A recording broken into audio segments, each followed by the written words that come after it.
الله أكبر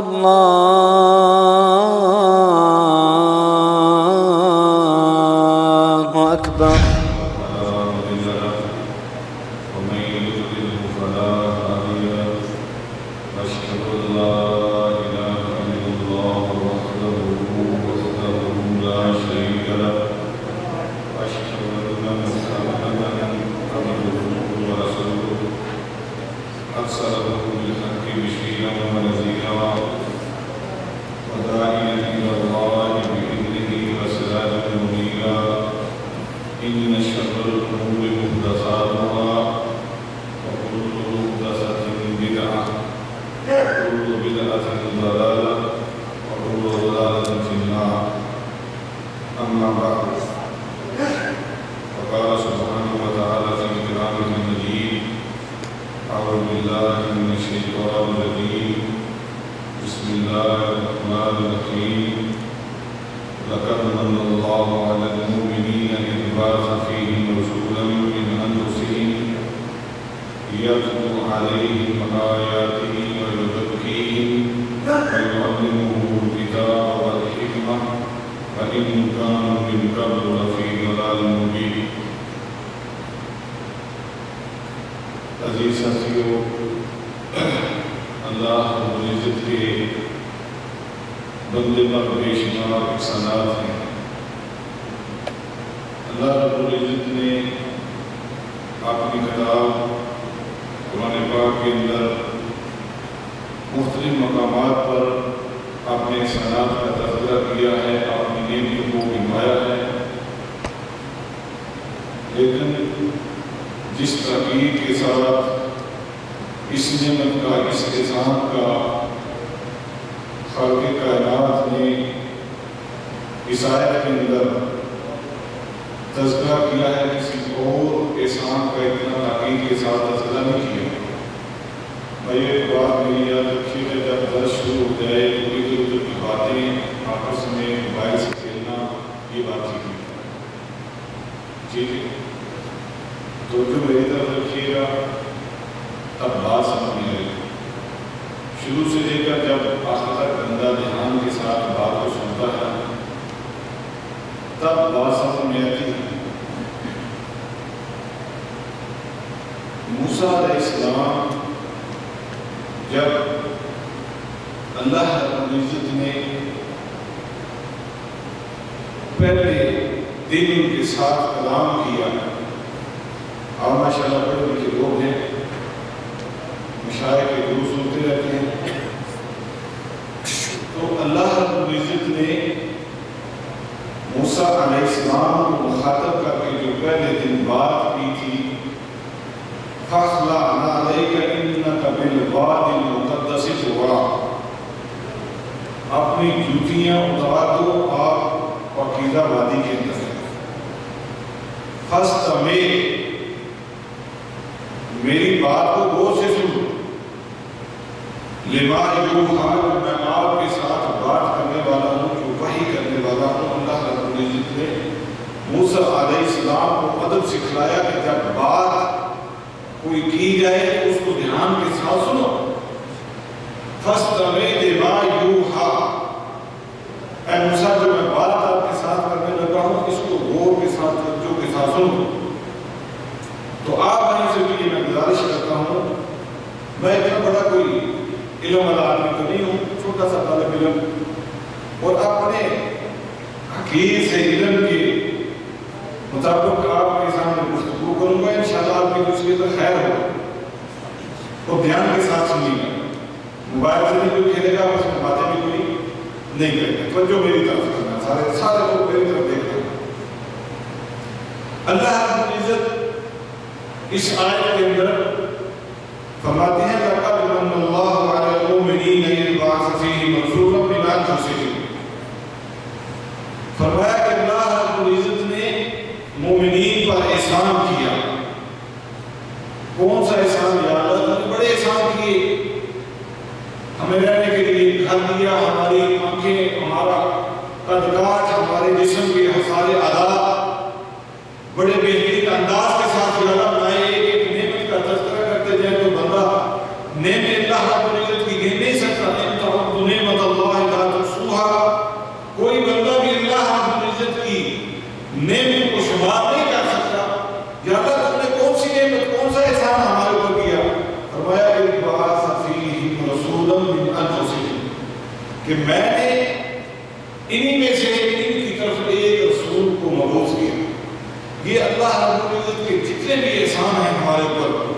اتنے احسان، اللہ سارے احسانوں سے سب سے بہترین اور سب سے افضل اور سب سے بندے کی کامیابی والا احسان جو ہے اللہ رب العزت نے یہ کیا کہ اللہ رب العزت نے لوگوں کی ہدایت کے لیے اپنے محبوب کو چنا۔ اب ہمارے علاقوں کے اندر برصغیر میں خاص کر سڑی صرف اتنی بات پر اتباع فیم رسولا من انفسہم آیت کے اتنے حصے پر غور کر لیں تو جو ہمارے علاقوں کے اندر جلسے منعقد کیے جاتے ہیں، محفلیں سجتی ہیں، مناظرے ایک دوسرے کو چیلنج ہوتے ہیں کہ اللہ کے نبی صلی اللہ علیہ وسلم نور ہیں یا بشر ہیں۔ ایک گروہ کہتا ہے کہ اللہ کے نبی صلی اللہ علیہ وسلم نور ہیں، دوسرا گروہ کہتا ہے نہیں، نور نہیں، اللہ کے نبی صلی اللہ علیہ وسلم بشر ہیں۔ ان میں ایک ہی صحیح ہے نا، دونوں صحیح تو نہیں ہے، یا نور والا صحیح ہے یا بشر والا صحیح ہے۔ تو آیت کا یہ جو حصہ ہمیں بتا رہا ہے لَقَدْ مَنَّ اللَّهُ عَلَى الْمُؤْمِنِينَ إِذْ بَعَثَ فِيهِمْ رَسُولًا مِنْ أَنفُسِهِمْ، اللہ نے جو مومنین پر احسان کیا کیا کہ رسول کو مبعوث کیا انہی میں سے جو مکے کے اندر لوگ رہتے تھے، مکے کے باسی، مکی کے رہنے والے لوگ، کیا نوری محمود تھی مکے کے اندر بسنے والے، یا آدم علیہ السلام کے پوشر سے جو اولاد پیدا تھا نے کی ان کا بسیرا تھا حجاز کے علاقے میں، کون سے لوگ رہتے تھے؟ آدم علیہ السلام کی نسل سے یا نوری محمود کی نسل سے؟ آدم علیہ السلام کی نسل سے۔ تو آدم علیہ السلام کو اللہ رب العزت نے نور سے پیدا کیا یا مٹی سے پیدا کیا؟ مٹی سے پیدا کیا۔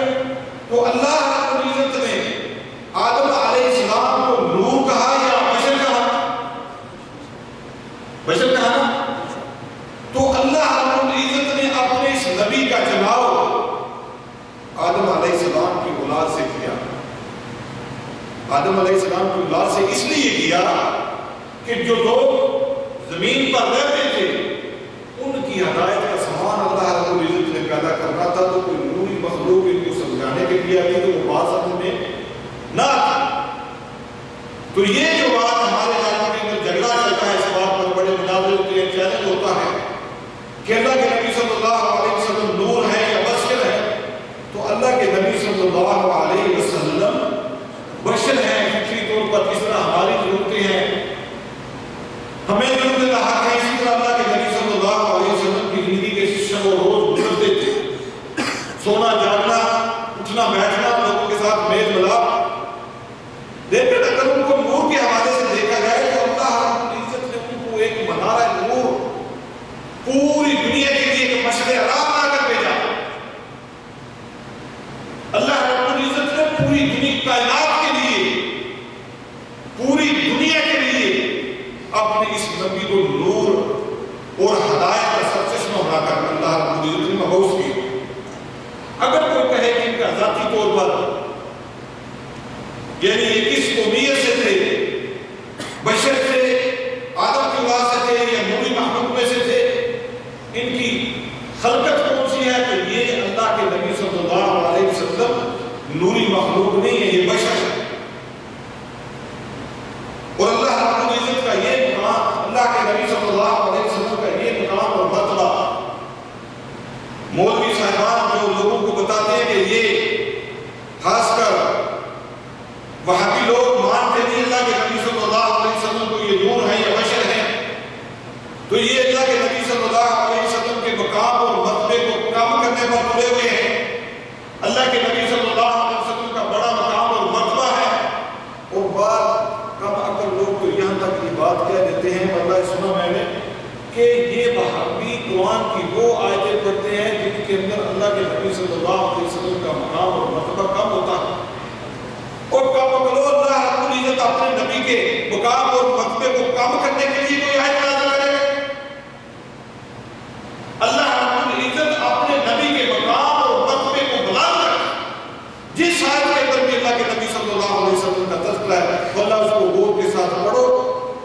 تدبر کرو تو اللہ رب العزت اپنے نبی کے مقام اور مرتبے کو بلند کرتا ہے۔ حضرت ابو ہریرہ رضی اللہ تعالیٰ عنہ کہتے ہیں کہ ہم اللہ کے نبی صلی اللہ علیہ وسلم کے پاس بیٹھے ہوئے تھے، بکری کی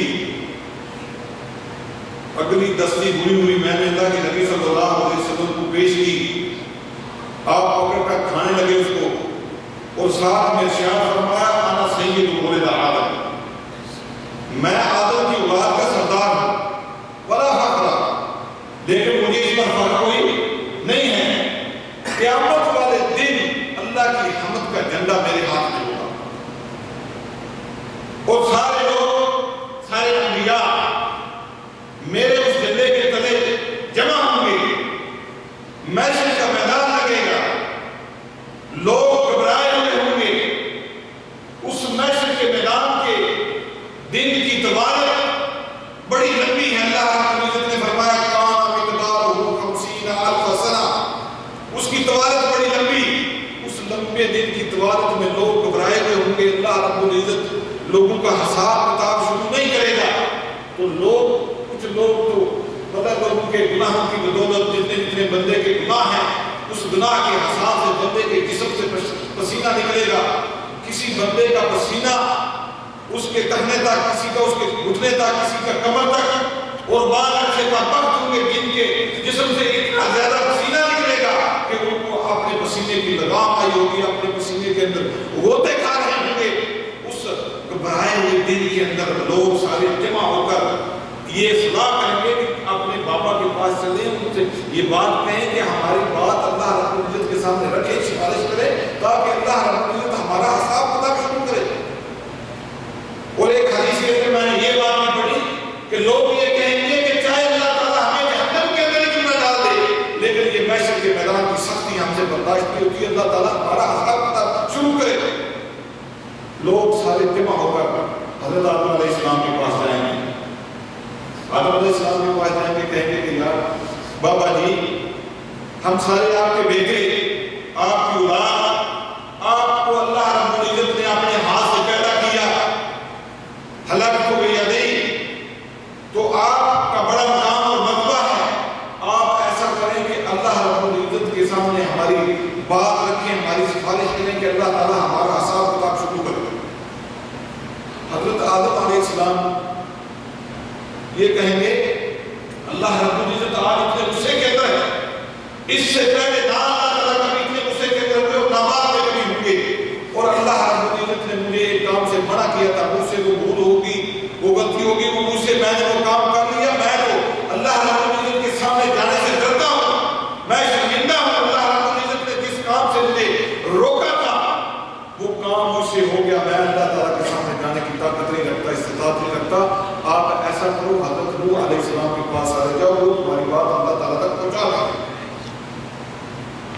یہاں رکے ذرا، ہمارے دل میں کتنے گناہ ہیں، روزانہ کتنے گناہ کرتے ہیں کہ نہیں کرتے ہیں، اور بڑی بدعت کے ساتھ کرتے ہیں، اور پھر آپ نے اس گناہ پر اس بندے کو نہ کوئی شرمندگی نہ کرتا، نہ اس کے لیے کہ میرے یہ سوال کبھی پیدا ہوتا ہے کہ اللہ رب العزت نے مجھے اس کام سے منع کیا ہے، جس کام سے منع کیا وہی کام میں کر رہا ہوں، اور اللہ تعالیٰ کا مجھے اس منع کرنا کام کا عذاب مجھ سے لے لے گا کہ میرے پاس اس کا جواب کوئی ہے۔ ایک کام سے آدم علیہ السلام کو اللہ رب العزت نے منع کیا، وَلَا تَقْرَبَا هَٰذِهِ الشَّجَرَةَ، اس درخت کے قریب نہیں جانا، تو آدم علیہ السلام سے وہ بھول ہوگی، شیطان کے بہراوے کے اندر آگے بہراوے کے اندر آگے اس درخت سے کھا لیا، تو وہ جو آدم علیہ السلام سے بھول ہوئی تھی، اس اپنی بھول کو ذہن کے اندر لے کر کہ اللہ تعالیٰ بڑے غصے کے اندر ہے، اللہ تعالیٰ نے مجھے کام سے منع کیا تھا، وہ سے ہو گیا، حالانکہ اللہ رب العزت نے آدم علیہ السلام کو دنیا میں رکھنے میں معاف کر دیا تھا۔ ربنا ظلمنا انفسنا وان لم تغفر لنا وترحمنا لنكونن من الخاسرین، اللہ رب العزت نے خود یہ کلمات سکھائے کہ کلمات کرتی ہیں، مجھ سے معافی مانگو، اللہ تعالیٰ نے معاف بھی کر دیا، لیکن اس کے بعد ذہن کے اندر یہ بات ہے کہ ممکن ہے اللہ تعالیٰ مجھ سے یہ بات پوچھ نہ لے، شرمندہ ہے اللہ، لیکن ہم اتنے زندہ دلی کے ساتھ گناہ کرتے ہیں اور گناہ پر گناہ کرتے جاتے ہیں، کبھی اس کے چہرے پر سلطے نہیں پڑتی، اس کے ذہن کے اندر یہ بات نہیں آتی کہ یہ جو میں گناہ کر رہا ہوں اللہ تعالیٰ میرے اس گناہ پر میری پکڑ کرنے کے اوپر قادر ہے۔ یہ مت سمجھو کہ گناہ کر کے بچ جاؤ گے، تمہارا کوئی حساب کتاب دینے والا نہیں ہے۔ اللہ رب العزت کہتے ہیں لو یؤاخذ اللہ الناس بظلمهم ما ترک علیہا من دابۃ ولکن یؤخرهم الی اجل مسمى فاذا جاء اجلهم لا یستأخرون ساعة ولا یستقدمون۔ فرمایا کہ اگر اللہ تعالیٰ بندے کے گناہوں پر اس کی اگر پکڑ کرنا شروع کر دے، ادھر بندے نے گناہ کیا اور تو فوراً اللہ تعالیٰ کی پکڑ آ گئی، ما ترک علیہا علی ظہرہا، اللہ رب العزت کہتا ہے کہ زمین کی پشت پر چلنے والا کوئی ایک بندہ بھی باقی نہ بچے کہ اس کے دل میں کوئی گناہ نہ۔ یہ اللہ رب العزت کا احسان ہے، اللہ تعالیٰ کا کرم ہے کہ ہم گناہ کرتے ہیں، اللہ تعالیٰ ہمیں مہلت دے دیتا ہے، دین دے دیتا ہے کہ آپ میرے بندے تم نے گناہ کر لیا، مجھ سے معاف کرنے کے لیے بیٹھا ہوں۔ اب آدم علیہ السلام اپنا عذر پیش کر کے اللہ کے نبی صلی اللہ علیہ وسلم کہ یہ امت، یہ لوگ سارے جمع ہو کر کے نوح علیہ السلام کے پاس جائیں۔ نوح علیہ السلام کو کہیں گے کہ اللہ رب العزت نے آپ کو بڑا مقام اور مرتبہ دیا، اللہ رب العزت نے آپ کو عبداً شکورا کہہ کے قرآن پاک کے اندر پکارا، آپ بڑے برگزیدہ اللہ کے نبی ہیں، آپ ہماری بات اللہ رب العزت کے سامنے رکھیں۔ حضرت نوح علیہ السلام لوگوں سے کہیں گے کہ میں ایک ایسی بات کا سوال کر لیا اللہ رب العزت سے جس کے بارے میں مجھے علم نہیں تھا، اور اللہ تعالیٰ بڑے غصے کے اندر ہے، میرے اندر یہ ہمت اور طاقت نہیں کہ میں اللہ تعالیٰ کے سامنے جا کر کھڑا ہو کر بات کروں۔ آپ ایسا کرو، آپ حضرت ابراہیم علیہ السلام کے پاس چلے جائیں، وہ بڑے مقام اور مرتبے والے ہیں، وہ تمہاری بات اللہ کے نبی صلی اللہ علیہ وسلم، وہ تمہاری بات اللہ رب العزت تک پہنچا دیں گے۔ اب سارے لوگ جمع ہو کر حضرت ابراہیم علیہ السلام کے پاس آئیں، حضرت ابراہیم علیہ السلام کے پاس آ کر کہیں گے کہ آپ انبیاء کے ذریعے امجد ہیں، اللہ رب العزت نے قرآن پاک میں آپ کو بڑی تعریفیں کی ہیں، اللہ اکبر، آپ ایسا کریں کہ ہماری بات اللہ رب العزت کے سامنے رکھیں، اللہ تعالیٰ نے آپ کو اپنا خلیل بنایا ہے، بڑا مقام اور مرتبہ ہے۔ حضرت ابراہیم علیہ السلام کو کہیں گے کہ مجھ سے یہ کام نہیں، میرے اندر یہ طاقت قوت نہیں ہے کہ میں اللہ تعالیٰ کے سامنے جا کر کھڑا ہو کر تمہاری سفارش کر سکوں۔ اللہ تعالیٰ بڑے غصے کے اندر ہیں، اتنے غصے میں ہیں، نہ آج سے پہلے کبھی اتنے غصے کے اندر ہوئے اور نہ آج کے بعد کبھی اتنے غصے کے اندر ہوئے۔ مجھ سے کچھ ایسے کام ہوئے جن سے میں ڈر رہا ہوں، وہ کون سے کام ہیں؟ اللہ اکبر، حضرت ابراہیم علیہ السلام کی قوم جب وہ میلے کے تربیت ہی تھی تو ابراہیم علیہ السلام نے وہ قوم کے جو بت تھے وہ سارے توڑ دیے تھے، اور توڑنے کے بعد کلہاڑا بڑے بت کے کندھے پر لٹکا دیا تھا، اور قوم نے جب واپس آ کر پوچھا کہ اے ابراہیم کیا تم نے یہ ہمارے خداؤں کو، ہمارے بتوں کو، ہمارے یہ جو الہ ہیں وہ تم نے توڑا ہے؟ تو ابراہیم علیہ السلام نے کیا کہا تھا؟ بل فعلوا کبیرہم، میں نے یہ کام نہیں کیا۔ کس نے کام کیا؟ یہ تمہارے اس بڑے الہ نے کیا ہے، ان کے بڑے نے کیا ہے۔ حالانکہ وہ توڑے کس نے تھے؟ ابراہیم علیہ السلام نے توڑے تھے نا۔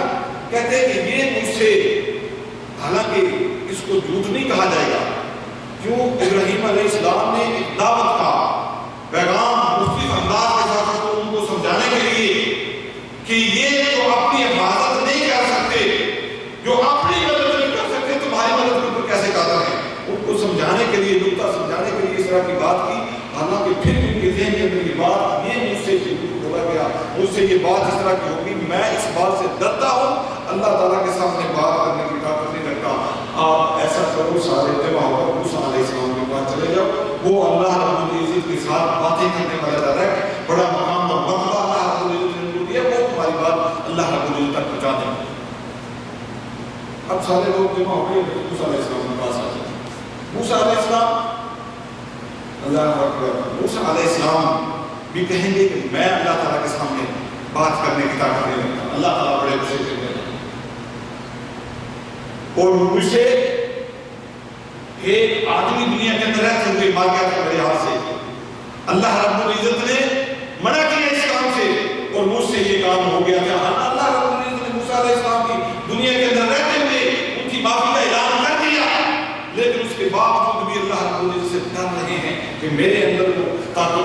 قوت نہیں ہے، میں اللہ رب العزت کے پیمانے کے اوپر پورا نہیں اتر سکتا، میں اللہ تعالیٰ کے سامنے جانے سے ڈرتا ہوں، میں اللہ تعالیٰ کے سامنے آپ کی بات نہیں کر سکتا. آپ ایسا کرو کہ سارے جمع ہو کر عیسیٰ علیہ السلام کے پاس جاؤ. اللہ رب العزت نے بغیر بات ان کو پیدا کیا، بڑا مقام اور مرتبہ دیا ہے، اس کے ساتھ بات کرو، وہ تمہاری بات اللہ رب العزت تک پہنچا دے گی. بات سمجھ میں آ رہی ہے؟ سارے لوگ جمع ہو کر حضرت عیسیٰ علیہ السلام کے پاس آ جائیں گے. عیسیٰ علیہ السلام کو اپنا عذر تو پیش نہیں کریں گے، لیکن کہیں گے کہ میرے اندر یہ قوت و طاقت نہیں ہے، میرے اندر یہ ہمت نہیں ہے کہ اللہ رب العزت کے سامنے جا کر بات کروں. آپ ایسا کرو کہ سرور کائنات کے پاس جا کر تمہاری بات اللہ رب العزت تک پہنچا جائے. اب سارے لوگ جمع ہو کر اللہ کے نبی محمد رسول اللہ صلی اللہ علیہ وسلم کے پاس آ جائیں. آ کر کہیں گے کہ یا نبی اللہ، آپ ہماری اللہ رب العزت کے سامنے سفارش کرتے ہیں کہ ہمارا حساب مشہور ہے. اب اللہ کے نبی صلی اللہ علیہ وسلم آگے سے کوئی بات نہیں کریں گے کہ میں اللہ تعالیٰ کے سامنے جانے کی طاقت نہیں رکھتا، قوت نہیں رکھتا، میرے اندر یہ ہے یا اس طرح کا معاملہ. اللہ کے نبی صلی اللہ علیہ وسلم کہتے ہیں میں اللہ رب العزت کے عرش کے نیچے جا کر سجدہ ریز ہو جاؤں گا. اللہ رب العزت مجھے تسبیحات کے کلمات کو سکھائے گا، ایسی اللہ رب العزت کی تسبیح کروں گا جو آپ اس دن سے پہلے کسی نے نہیں کی ہوگی. اللہ رب العزت کی تسبیح بیان کروں گا اللہ رب العزت کے عرش کے نیچے سجدہ ریز ہو کر. جب اللہ رب العزت خوش ہو جائیں گے، اللہ رب العزت اپنے نبی محمد رسول اللہ صلی اللہ علیہ وسلم کو حکم دیں گے کہ اپنے سر کو اٹھائیے، جو مانگتے ہو مانگو، جو مانگتے ہو عطا کر دیا جائے. اب محشر کا میدان ہے، بات کو غور سے سنیے گا. اپنے نبی کا مقام اور مرتبہ آپ کو پتہ چلے کہ ہم کس نبی کے امتی ہیں. اللہ کے نبی صلی اللہ علیہ وسلم کو ہمارا کتنا خیال ہے. اللہ کے نبی صلی اللہ علیہ وسلم کو جب اللہ رب العزت نے معراج کروائی، آسمانوں سے اوپر لے گئے، اس دن کی آپ کی باتیں کرنے والے اور محشر کے میدان میں جب اللہ رب العزت اپنے نبی کو یہ حکم دے دے گا، یہ اذن دے دے گا کہ نبی مانگ جو کچھ مانگتا ہے تجھے عطا کر دیا جائے گا. اللہ کے نبی صلی اللہ علیہ وسلم فرماتے ہیں جب میں سجدے سے سر اٹھاؤں گا، اللہ رب العزت مجھے یہ اذن دے دے گے مانگے، تو اللہ کی قسم تمہارے سارے نبی جتنے بھی ہیں اللہ رب العزت نے بڑا مقام اور مرتبہ کر رکھا. عیسیٰ ابن مریم محشر کے میدان کے اندر کھڑے ہو کر یہ بات کہیں گے رب نفسی رب نفسی رب نفسی، یا اللہ میری جان بچا دے. میں اپنی ماں مریم کا تجھ سے سوال نہیں کرتا، لیکن تیرا نبی وہ نبی ہے. جب سجدے سے سر اٹھائیں گے تو سجدے سے سر اٹھانے کے بعد جو سب سے پہلی بات اللہ رب العزت کے ساتھ کریں گے، کہیں گے کہ رب امتی رب امتی رب امتی. وہ تمہارا نبی محشر کے میدان کے اندر گھبرائے ہوئے لوگوں کی سفارش کرے. سب سے پہلے تمہاری بات اللہ رب العزت کے سامنے رکھیں گے محمد رسول اللہ صلی اللہ علیہ وسلم. لیکن آج دنیا کے اندر رہتے ہوئے ہمیں ان کی بات ماننے کا دل نہیں کرتا. اللہ کے نبی صلی اللہ علیہ وسلم کی کوئی حدیث لوگوں کے سامنے پڑھ دی جائے نا تو کہتے ہیں مولوی صاحب دین اتنا بھی سخت نہیں ہے کہ جتنے آپ سخت. لا اکراہ فی الدین ہے، بڑی آیتیں قرآن کی پڑھیں گے، ادھر سے ادھر کر کے دلیلیں دینے کی کوشش کریں گے. اللہ اکبر. ایک چھوٹی سی مثال دیتا ہوں، وہ بھی چھوٹی تو نہیں ہے. اللہ کے نبی صلی اللہ علیہ وسلم کا ہر حکم بہت بڑا ہے، لیکن سمجھانے کے لیے اگر کسی بندے کو خالی اتنا کہہ دینا کہ اللہ کے بندے تمہارے نبی نے تجھے منع کیا ہے کہ تیرا کپڑا ٹخنوں سے نیچے ہو، تو کہتا ہے مولوی صاحب نیکی کرنے والے اور کم بڑے، کپڑا اگر ٹخنے کی تھلے کیا کر پھر کیا مسئلہ. اچھا مولوی صاحب آپ نے تو شلوار پہنی ہوتی ہے نا، آپ کا اتنا مسئلہ نہیں ہے، شلوار ٹخنوں سے اوپر بھی رہ رہے تو اتنی بات زیب نہیں لگتی. میں کیونکہ پینٹ پہنتا ہوں اور جس کمپنی میں میں کام کرتا ہوں وہاں سارے لوگ پینٹ شرٹ بھی ہوتی ہیں، تو یہ پینٹ شرٹ جو ہے اگر یہ پینٹ میری ٹخنوں سے اوپر ہوئی، آدھی پنڈی تک ہوئی یا اس سے نیچے تھوڑی ہوئی تو یہ بڑی بات زیب لگتی ہے، لوگ دیکھیں گے تو ہنسیں گے. تو یہ مجھ سے کام نہیں ہوتا، یہ مجھ سے کام نہیں ہوتا. تو پھر تیری سفارش کس طرح کریں گے؟ اللہ کے نبی صلی اللہ علیہ وسلم محشر کے میدان کے اندر جب سارے انبیاء کے بات دے دیں گے تجھے کہ میں اللہ تعالیٰ کے سامنے جانے کی طاقت اور قوت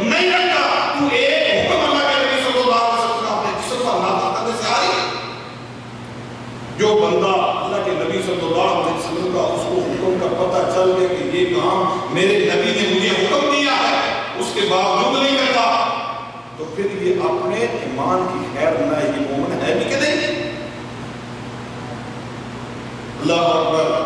جتنے نبی دنیا کے اندر آئے نا اللہ تعالیٰ نے ان کو محدود سا علاقہ دیا اور ایک وقت کے اندر ایک سے زیادہ انبیاء کی مثالیں موجود ہیں. حضرت ابراہیم علیہ السلام یہ جد امجد انبیاء کے اللہ رب العزت نے ان کی بڑی تعریفیں کی ہیں. قرآن پاک کے اندر کہتے ہیں وَإِذِ ابْتَلَىٰ إِبْرَاهِيمَ رَبُّهُ بِكَلِمَاتٍ فَأَتَمَّهُنَّ. کہتے ہیں کہ ہم نے جب بھی اللہ رب العزت کہتے ہیں کہ ہم نے جب بھی ابراہیم کی آزمائش کی فَأَتَمَّهُنَّ ابراہیم علیہ السلام اپنی آزمائشوں کے اوپر پورے ہوئے. اللہ رب العزت کہتے ہیں وَاتَّخَذَ إِبْرَاهِيمَ خَلِيلًا. ہم نے ابراہیم کو اپنا خلیل بنایا. لیکن اس کے باوجود جب ابراہیم علیہ السلام کی نبوت دنیا کے اندر ہے, یہ نبی ہیں, دنیا میں موجود ہیں, تو یہ پوری دنیا کے لیے ان کی نبوت نہیں تھی, پوری دنیا کے یہ رسول نہیں تھے. ان کا ایک اپنا محدود سا علاقہ تھا اور اپنے لوگوں کو مخاطب کر کے کہتے ہیں یا قومی, اے میری قوم کے لوگوں. حضرت ابراہیم علیہ السلام موجود ہیں اور ساتھ میں حضرت لوط علیہ السلام وہ بھی نبی. ایک زمانہ ہے دونوں کا.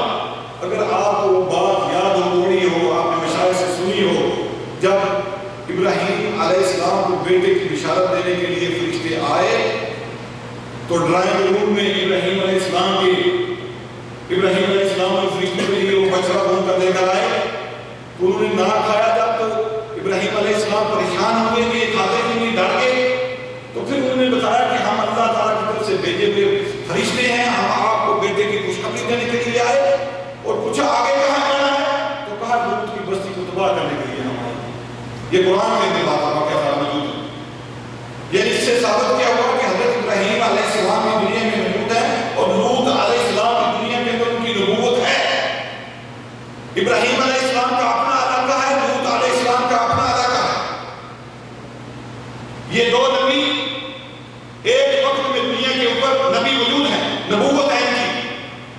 حضرت موسیٰ علیہ السلام کو دیکھ لو, یہ بھی اللہ رب العزت کے ساتھ ڈائریکٹ باتیں کرنے والے, اللہ رب العزت ان کے بڑے ناز و نخرے اٹھانے والے. کسی نبی کو اللہ رب العزت نے اتنا شرف نہیں بخشا کہ ڈائریکٹ باتیں اللہ رب العزت کے ساتھ کرتا ہو, بڑا مقام اور مرتبہ دیا. لیکن اس کے باوجود حضرت موسیٰ علیہ السلام دنیا کے اوپر رسول ہیں, نبی ہیں, تو ان کے بھائی ہارون علیہ السلام بھی شعیب علیہ السلام کی دنیا کے اوپر موجود ہیں, ان کی نبوت ہے. لیکن جب ہمارے نبی کی باری ہے, تو اللہ رب العزت نے کیا ہمارے نبی کو مکے کے لیے رسول بنا کے سن بھیجا, مدینہ کے لیے رسول بنا کے رسول بھیجا. کیا کہا, فرمایا کل, اے نبی کو اپنی زبان سے کہے, کل یا ایھا الناس انی رسول اللہ الیکم جمیعا. کائنات کے اندر تم جتنے لوگ سارے بستے ہو, اللہ رب العزت نے مجھے تم سب کی طرف رسول بنا کر بھیجا. یہ اللہ کے نبی صلی اللہ علیہ وسلم کا مقام اور مرتبہ اللہ رب العزت نے بیان کیا ہے. اور کہتے ہیں بیچارے عقل کے اندھے کہتے ہیں کہ وہابی آگے قرآن کی وہ پڑھتے ہیں جن کے اندر اللہ رب العزت اپنے نبی کا مقام اور مرتبہ کم کرتا ہے. یہ ہو سکتا ہے کہ اللہ رب العزت اپنے نبی کا مقام اور مرتبہ کم کرے, ان کو اس آیت میں کم کرتا ہے. محمد اللہ رسول اللہ خلق من قبل الرسل افإن مات او قتل. وہ کہتے ہیں کہ موت کا لفظ اللہ کے نبی صلی اللہ علیہ وسلم کے لیے استعمال نہیں کرنا چاہیے. اللہ رب العزت نے یہ احسان کیا, بتا دیا کہ یہ علاج نہیں ہے, میں خالق ہوں, یہ مخلوق ہے, ان کو موت ایک دن آئے گی. انک میت و انہم میتون. آپ بھی دنیا سے چلے جائیں گے اور یہ آپ کے ساتھ لڑائی جھگڑے کرنے والے جو کہتے ہیں کہ آپ چلے جائیں گے دنیا سے, ہماری جان چھوٹ جائے گی, تو یہ بھی دنیا سے چلے جائیں گے, میرے پاس کہاں جائیں گے. اللہ اکبر. بھائیو, ہمارے نبی کا مقام اور مرتبہ اللہ رب العزت نے بڑا بلند کیا, اور تمہارا بھی مقام اور مرتبہ اسی حساب سے اللہ رب العزت نے بڑا بلند کیا. اور سب سے آخر میں آنے والی امت, جنت میں سب سے پہلے جو امت داخل ہوگی وہ کون سی ہے؟ حضرت موسیٰ علیہ السلام کی امت ہے, عیسیٰ علیہ السلام کی ہے, حضرت ابراہیم علیہ السلام کی ہے. کون سی امت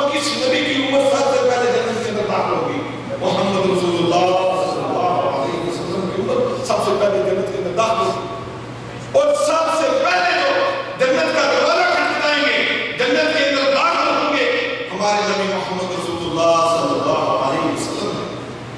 اللہ رب العزت نے ہمارے نبی کے بھی بڑے نام نازل اٹھائے دنیا میں کرتے ہوئے۔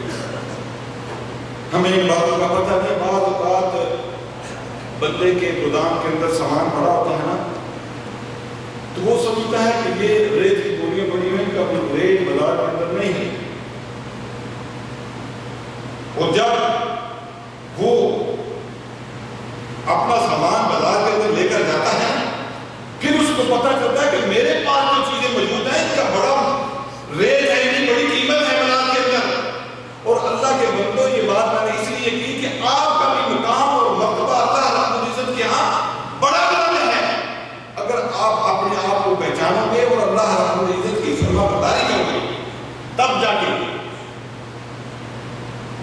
اللہ کے نبی صلی اللہ علیہ وسلم کہاں پیدا ہوئے؟ مکہ کے اندر پیدا ہوئے نا۔ تو اللہ کے نبی صلی اللہ علیہ وسلم کو طبی طور پر مکے کے ساتھ بڑی محبت تھی، خانہ کعبہ کے ساتھ۔ اور آپ بھی اس بات کا اندازہ کر لو گے، جس شہر، جس گلی، جس محلے کے اندر آپ پیدا ہوئے گاؤں کے اندر، آپ کو بھی اس گلی محلے کے ساتھ بڑی محبت ہوگی۔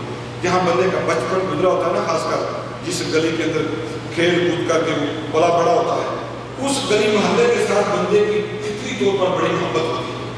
اللہ کے نبی صلی اللہ علیہ وسلم مکہ کے اندر پیدا ہوئے، پلے بڑے وہاں، تو ان کا طبی طور پر ان کا دل جو ہے، اس کے دل کے اندر بڑی محبت تھی بیت اللہ کے لیے۔ تو شروع اسلام میں لوگ نماز جو ہے بیت المقدس کی طرف کر کے منہ کر کے نماز پڑھا کرتے تھے۔ تو اللہ کے نبی صلی اللہ علیہ وسلم کا دل کرتا تھا کہ میں بیت اللہ کی طرف منہ کر کے نماز پڑھوں، بیت اللہ کی طرف منہ کر کے نماز پڑھوں۔ اب اللہ کے نبی صلی اللہ علیہ وسلم دعائیں نہیں کرتے تھے کہ یا اللہ قبلہ چینج کر دے، قبلے کو بدل دے۔ اللہ کے نبی صلی اللہ علیہ وسلم کے دل کے اندر یہ بات تھی کہ کاش قبلہ یہ بیت اللہ، یہ خانہ کعبہ ہو جائے، ہم ادھر منہ کر کے نمازیں پڑھیں۔ واللہ علیم بذات الصدور، اللہ تعالیٰ سینوں کے اندر چھپی باتوں کو جانتا ہے۔ اللہ رب العزت نے اپنے نبی کی اس بات کو قرآن پاک کی آیت کے اندر اس طرح بیان کیا، فرمایا قَدْ نَرَىٰ تَقَلُّبَ وَجْهِكَ فِي السَّمَاءِ فَلَنُوَلِّيَنَّكَ قِبْلَةً تَرْضَاهَا فَوَلِّ وَجْهَكَ شَطْرَ الْمَسْجِدِ الْحَرَامِ۔ فرمایا کہ اے نبی، ہم تیرا چہرہ آسمان کی طرف بار بار اتنا دیکھ رہے ہیں، فَوَلِّ وَجْهَكَ شَطْرَ الْمَسْجِدِ الْحَرَامِ، اگر تیرا یہ دل کرتا ہے کہ مسجد حرام کی طرف منہ کر کے نماز پڑھو تو اللہ رب العزت بھی تجھے حکم دیتے ہیں کہ مسجد حرام کی طرف منہ کر کے نماز پڑھا کر۔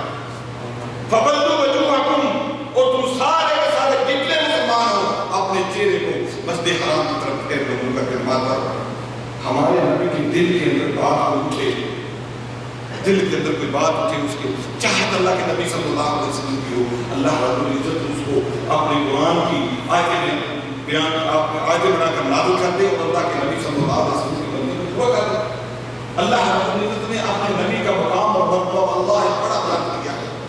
اور جو کہتے ہیں نا کہ نور ہیں، وہ اللہ کے نبی صلی اللہ علیہ وسلم کے مقام اور مرتبے کو کم کرتا ہے، زیادہ نہیں کرتا۔ اب بتاؤ ذرا، ماشاءاللہ پڑھے لکھے لوگ نظر آتے ہو، جب اللہ رب العزت نے آدم علیہ السلام کو پیدا کیا، اپنے ہاتھ سے پیدا کیا نا، مٹی سے پیدا کیا، تو آپ کا جب آدم علیہ السلام کا مجسمہ تیار ہو گیا، روح پھونک دی گئی، تو اللہ رب العزت نے کیا آدم علیہ السلام کو حکم دیا تھا کہ یہ جبرائیل میرا بڑا مقام اور مرتبے والا فرشتہ ہے، اس کو سلامی کر، اس کو سجدہ کر، اس کی تعظیم کر،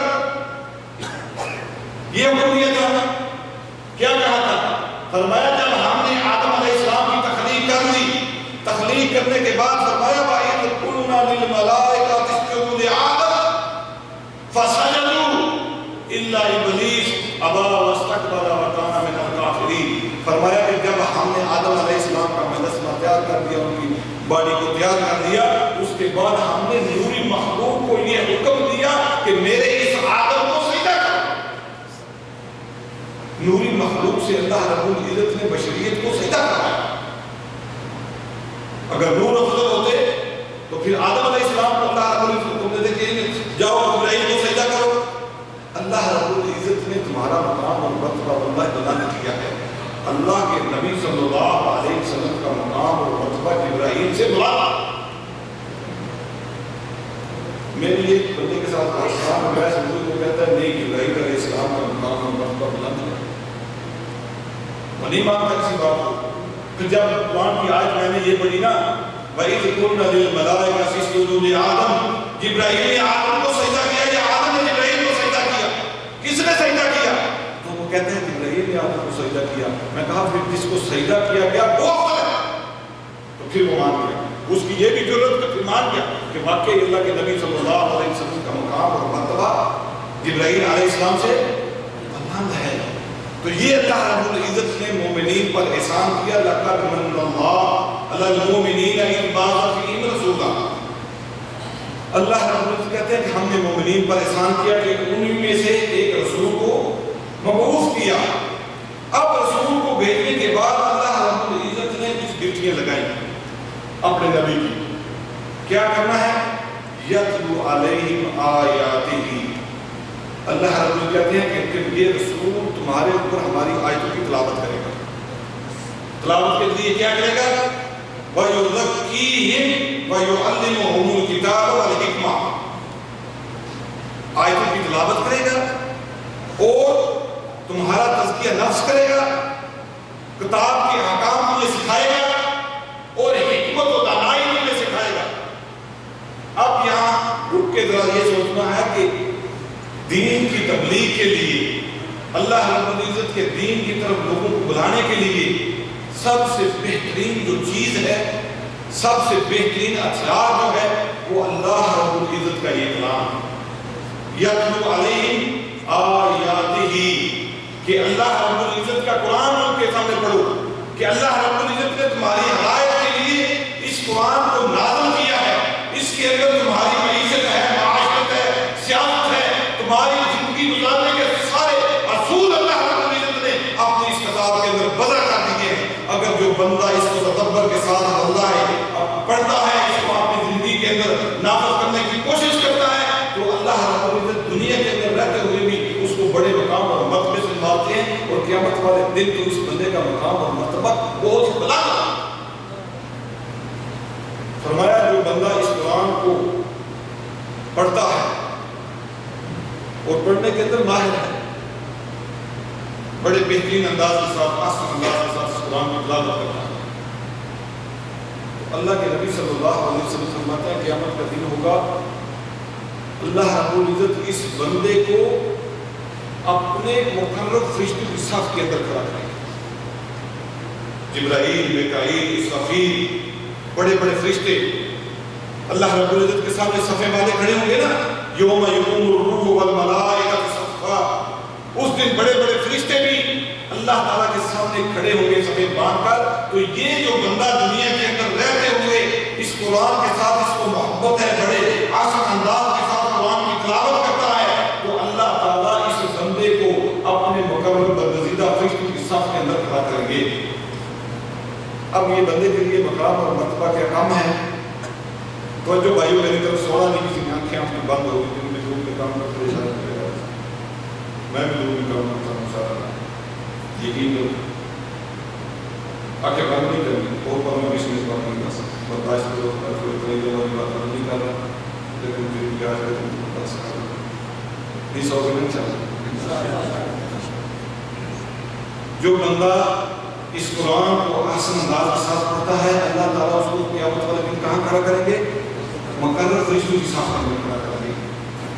اور جو بندہ اس قرآن کو پڑھنے کی کوشش کرتا ہے لیکن وہ پڑھنے کے اندر ماہر نہیں ہے، اٹکتا ہے پڑھتے پڑھتے. الف لام میم وہ کہنے میں بڑا جھجکتا ہے، اٹکتا ہے، صحیح طریقے سے پڑھ نہیں سکتا، اس کی زبان سے الف جاری نہیں ہوتا، بڑی مشکل سے پڑھتا ہے. تو اللہ رب العزت کو اس بندے کی قراءت اتنی پسند آتی ہے، دوسرے بندے کو الف لام میم کہنے پر اللہ رب العزت 30 نیکیاں دیتے ہیں. لیکن یہ جو بندہ جس کو قرآن کے ساتھ محبت ہے، محبت کے ساتھ پڑھنے کی کوشش کرتا ہے، لیکن یہ عربی نہیں ہے، عجمی ہے یا اور کسی علاقے کا رہنے والا ہے، اس کے زبان کے اوپر وہ الفاظ صحیح طریقے سے جاری نہیں ہوتے، لیکن جاری کرنے کی کوشش کرتا ہے. قسم باللہ تیرے رب کو یہ ادا اتنی پسند آتی ہے، فرشتوں کو حکم دیتا ہے کہ اس کے کھاتے کے اندر 7 نیکی لکھو. پڑھتا ہے، پڑھنے میں اٹک رہا ہے لیکن پڑھنے کی کوشش کرتا ہے۔ اس قرآن کے ساتھ جو بندے نے جس بندے نے اللہ محبت کی نا دنیا کے اندر رہتے ہوئے، جس بندے نے محبت کی، اللہ رب العزت نے اس کو دنیا کے اندر بھی مقام محبت کے ساتھ دنیا کے اندر رہتے ہوئے۔ ایک واقعہ کے سامنے میں تو کرتا ہوں، حضرت سلیمان فارسی رضی اللہ تعالیٰ عنہ، ان کا واقعہ آپ نے ممکن ہے کئی بار سنا ہو، لیکن اس میں سے ایک آپ کو آج سبق یاد کرواؤں گا۔ حضرت سلیمان فارسی رضی اللہ تعالیٰ عنہ، ان کا باپ جو تھا وہ مجوسی تھا، آگ کی پوجا کرنے والے۔ تو یہ سلیمان فارسی کہتے ہیں کہ میرے باپ نے مجھے لڑکی کی طرح اپنے گھر کے اندر قید کر رکھا تھا، مجھے باہر نہیں نکلنے دیتے تھے۔ ایک دن میرے باپ کو کہیں کام سے جانا تھا تو مجھے کہتے ہیں کہ جاؤ بیٹا کھیتی کو پانی لگا کے آؤ، یا کھیتی کی دیکھ بھال کرنے کے لیے باہر مجھے حکم دیا کہ جاؤ۔ تو کہتے ہیں کہ میں باہر جب نکلا تو دیکھا کہ کچھ عیسائی لوگ اپنے گرجا گھر میں وہ ٹلیاں کھڑکا کے جس طرح عبادت کرتے ہیں اس طرح کوئی عبادت کا ان کا انداز دیکھا، تو کہتے ہیں کہ مجھے اپنے باپ کا جو انداز عبادت کا، وہ آگ کی پوجا کرتے تھے، جو وہ برا لگا۔ یہ عبادت کا طریقہ کچھ اچھا مجھے نظر آیا۔ کہتے ہیں میں سارا دن انہیں کے پاس بیٹھا رہا، اپنے کھیتی کی طرف نہ گیا۔ جب شام ہوئی تو شام کو اپنے گھر کی طرف لوٹا، بلکہ باپ نے مجھے ڈھونڈ کر لے گئے، کہاں رہ گئے تھے، مجھے کام کے لیے بھیجا تھا۔ تو کہتے ہیں جب گھر آئے تو میں نے اپنے باپ کے سامنے ساری بات رکھی، تو باپ کو اور خوف رہا کہ یہ کہیں مجوسیت سے انکار نہ کر دے۔ اس نے کہا کہ مجھے میرے باپ نے بیڑی ڈال کے گھر کے اندر قید کر دیا۔ لیکن یہ میرے دل کے اندر کھٹکا بیٹھ ہے کہ جس دین کے اوپر ہم ہیں یہ دین اچھا نہیں ہے، یہ اصل نہیں ہے۔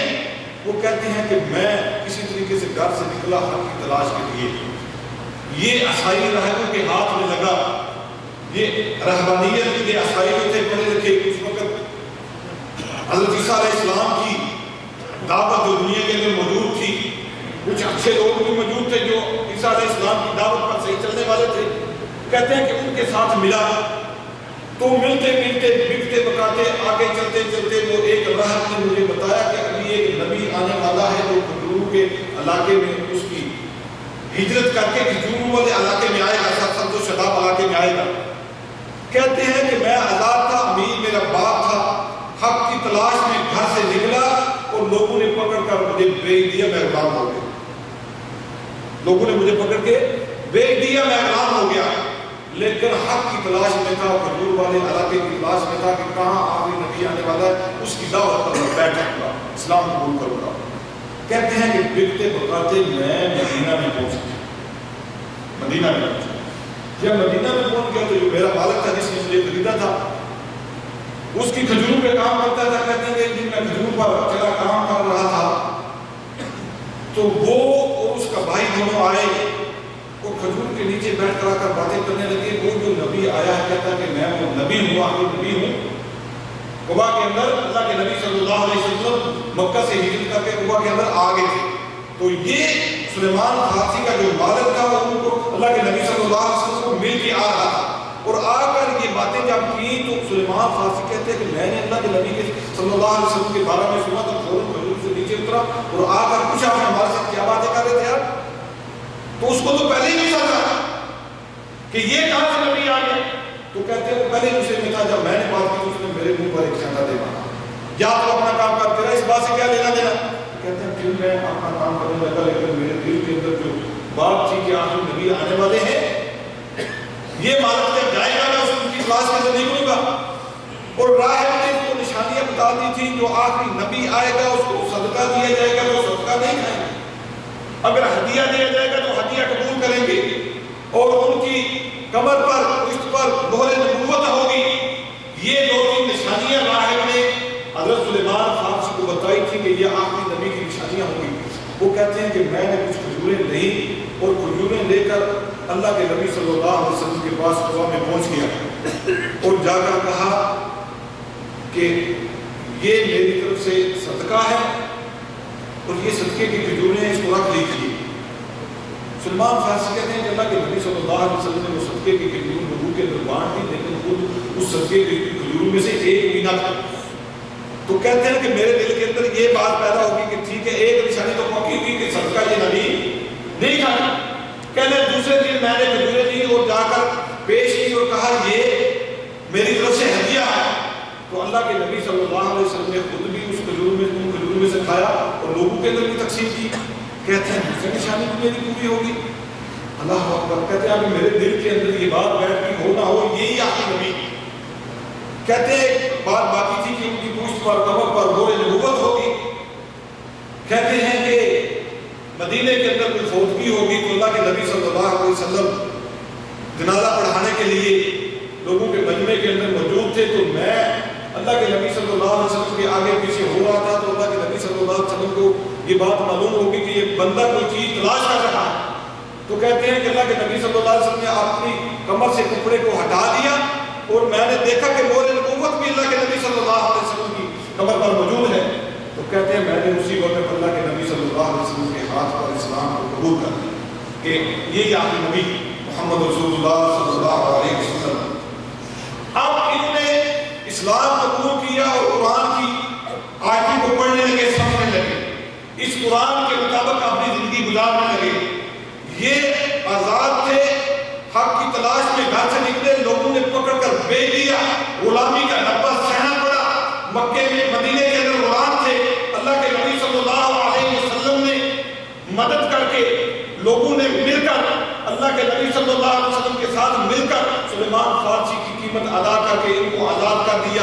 اور جب عمر بن خطاب رضی اللہ تعالیٰ عنہ کے دور کے اندر یہ فارس, یہ ایران, سلیمان فارسی کا علاقہ فتح ہوا تو یہ چہل گوئیاں ہونے لگی کہ کس کو ایران کا, فارس کا گورنر مقرر کیا جائے. عمر بن خطاب رضی اللہ تعالیٰ عنہ کہتے ہیں کہ سلیمان جو ہے وہ فارس سے حق کی تلاش کے اندر نکلا تھا. آج اسی سلیمان کو میں گھوڑے پر سوار کر کے اسی فارس کا گورنر مقرر کرتا. جس گاؤں سے, جس علاقے سے حق کی تلاش کے اندر نکلے تھے, بکتے بکاتے وہاں پہنچے حق کی تلاش میں اور اس قرآن کو اپنے سینے کے ساتھ لگایا. بندہ اسی قرآن نے اس کو سلیمان کو اسی علاقے کا گورنر مقرر واپس کر دیا. آج بھائیوں ہمارا تعلق قرآن کے ساتھ سرسری سا ہے, سرسری سا. دیکھا دوسرے آدمی کو پڑھنا ہے تو میں بھی پڑھتا جا رہا ہوں, مجھے پتہ نہیں ہے اسلام میں دارے کا کتاب لا رہے ہیں حکم کی اتنی آج کا معنی کیا ہے. ٹھیک ہے یہ پڑھنے پر اس کو ثواب تو ملے گا, اجر تو ملے گا, لیکن کیا اللہ رب العزت نے خالی اس کو پڑھنے کے لیے نازل کیا یا اس کے مطابق زندگی گزارنی ہے بندے نے؟ اللہ اکبر. فرمایا ہدی للمتقین, جو بندے ڈرنے والے ہیں, جن کے دل اللہ رب العزت سے ڈرنے والے ہیں, ان کے لیے اس کے اندر ہدایت ہے. اس کے اندر کیا ہے؟ ہدایت ہے, ان کے لیے رہنمائی ہے. او اللہ سورہ بقرہ کی تلاوت کرو, سورہ آل عمران کی تلاوت کرو, محشر کا میدان ہوگا. اللہ کے نبی صلی اللہ علیہ وسلم فرماتے ہیں لوگ سہمے ہوئے ہوں گے, یہ قرآن اللہ رب العزت کے سامنے جا کر تمہاری سفارش کرے گا. الصیام والقرآن یشفعان للعبد یوم القیامہ. یہ قرآن اور روزہ قیامت والے دن تمہاری اللہ رب العزت کے سامنے سفارش کرے گا, اور ایسی سفارش کریں گے کہ اللہ رب العزت سے بندے کو چھڑا کر اللہ جنت کے دروازے تک یہ قرآن پہنچا کر آئے گا. کتنی اس کا ایک لفظ پڑھے, ایک حرف پڑھے تو کتنی نیکیاں ملتی ہیں؟ 10 نیکیاں ملتی ہیں نا. الف لام میم میں نے پڑھا تو کتنی نیکیاں ملتی ہیں؟ 30 نیکیاں ملتی ہیں. قیامت کا دن ہوگا. اللہ کے نبی صلی اللہ علیہ وسلم فرماتے ہیں کہ ایک بندے کا میدان لگایا جائے گا. آخری بات, یہ بات سنا کے بات ختم کرتا ہوں. اللہ کے نبی صلی اللہ علیہ وسلم فرماتے ہیں بندے کا میدان لگایا جائے گا. نیکیاں اور بدیاں, یہ نیکی اور بدی کا پلڑا آ کر برابر کھڑا ہو جائے گا. جب برابر کھڑا ہو جائے گا تو یہ نہ جہنم کا نہ جنت کا. اللہ رب العزت بندے پر رحم کرنے والے ہیں, اور بندہ اللہ رب العزت چاہتے ہیں کہ میرے بندے جہنم سے بچ کر جنت کے اندر داخل ہو جائیں. اللہ رب العزت اس بندے کو کہیں گے جس کا میدان برابر آ کر کھڑا ہو گیا, جا میدان کے اندر تیری ماں موجود ہے, تیرا باپ موجود ہے, تیرا بیٹا موجود ہے, تیرے بھائی موجود ہیں, تیرے دیگر عزیز و اقارب سارے موجود ہیں. کسی بندے سے ایک نیکی دیا کہ جنت کا سرٹیفکیٹ دیا جائے. یہ بندہ جائے گا محشر کے میدان کے اندر گھومے گا. یوم یفر المرء من اخیہ و امہ و ابیہ و صاحبتہ و بنیہ. یہ جائے گا اپنی ماں کے پاس, باپ کے پاس, بیٹے کے پاس. کوئی بندہ اس کو ایک نیکی دینے کے لیے تیار نہیں ہوگا, صرف ایک نیکی. الف کہنے پر 10 نیکیاں ملتی ہیں. واللہ محشر کے میدان کے اندر تو بندوں سے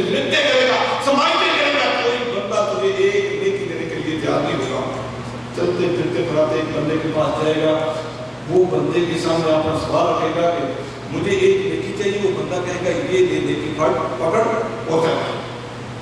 اس نے نیکی پکڑی اور تھوڑا تھوڑا اللہ رب العزت کے سامنے آ جاتا ہے، کہتا ہے یا اللہ مجھے نیکی مل گئی۔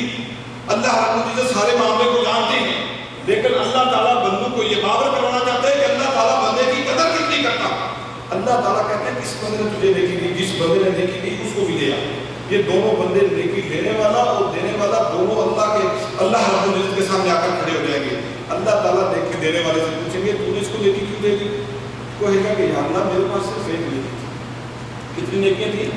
صرف ایک نیکی تھی اور میرے پاس سارے گناہ، ایک نیکی سے تو میں جنت کے اندر جانے سے رہا۔ اور یہ بندہ کہتا ہے کہ میرا ایک نیکی کی وجہ سے کام رکا ہوا ہے، میں تو ویسے ہی جہنم میں جانے والا ہوں، مجھے اس بندے پر رحم آ گیا، ترس آ گیا، تو اس کا تو کام بن گیا، میں نے اس پر رحم کا بڑا شکر سکھاتے ہوئے اس کو نیکی دے دی۔ اللہ رب العزت کہتے ہیں تو نے میرے بندے پر رحم کیا، میرے بندے پر تم نے ترس کیا، میں تجھ سے زیادہ کہیں زیادہ رحم کرنے والا، جب تو میرے اس بندے کے ساتھ جنت کے اندر داخل ہو۔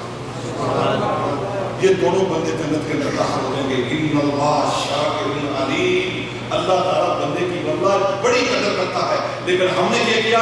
ما قدر اللہ قدر ہی، اتنا بہترین، اتنا افضل، اتنا اپنا محبوب نبی ہماری ہدایت کے لیے مبعوث کیا اور سب سے افضل کتاب ہماری ہدایت کے لیے نازل کی، لیکن ہم اپنی منمانی کی زندگی گزار رہے ہیں۔ اور اللہ کے بندوں دنیا کے اندر کتنا رہو گے، واللہ کتنا رہو گے، قیامت والے دن پچھتاؤ گے۔ اللہ تعالیٰ تمہیں اپنے سامنے کھڑا کر کے یہ بات پوچھے گا، قال کم لبثتم فی الارض، اور دنیا کے اندر رہ کر آنے والوں بتاؤ ذرا دنیا کے اندر کتنا رہے؟ سارے یک زبان پڑھتے ہیں، قالوا لبثنا یوما او بعض یوم فاسأل العادین، یا اللہ ہم دنیا کے اندر زیادہ رہے، ایک دن یا دن کا کچھ حصہ رہے، گنتی کرنے والوں سے پوچھ رہے عدد سنین جو سنوں کو گننے والے ہیں، یا اللہ مجھ سے نہیں ملے۔ اللہ رب العزت کہیں گے قال اللہ اکبر ان لبثتم الا قلیلا، اللہ تعالیٰ کہیں گے واقعی تم دنیا کے اندر بڑا پتہ ہے، کہاں کہ تم اگر جان لیتے کہ میرا دنیا کے اندر ٹھہرنا بڑا ہی تھوڑا ہے۔ افحسبتم انما خلقناکم عبثا وانکم الینا لا ترجعون، یہ لمبی آیت جیسے جتنی پڑھتے جاؤ اللہ رب العزت کے احکام کہ اپنے آپ کو سنبھال لو کہ اللہ تعالیٰ نے یہ دنیا کے اندر ہمیں بھیجا نیکیاں کرنے کے لیے، جنت کمانے کے لیے۔ ہمارے باپ آدم کو جنت سے نکال دیا گیا، اب واپس اسی جنت کے اندر ہم نے جانا ہے کس چیز کے ذریعے؟ اللہ رب العزت کی فرمانبرداری کرتے ہوئے۔